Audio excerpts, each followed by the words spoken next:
How to get free food on DoorDash. Hey everyone, welcome back to the channel. In this video I'm going to guide you on how you can get free food on DoorDash, so make sure to watch the video till the end.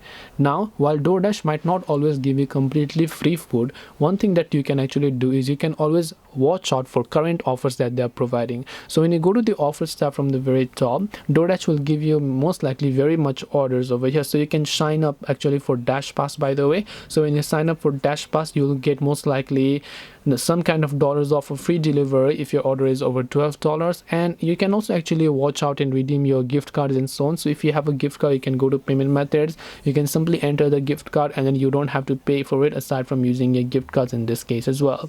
And this way you should be able to go ahead and then basically get free DoorDash food. Hope this video was helpful. If you have got any questions, feel free to leave them down below. Thank you for watching till the very end of this tutorial, and see you soon in the next video.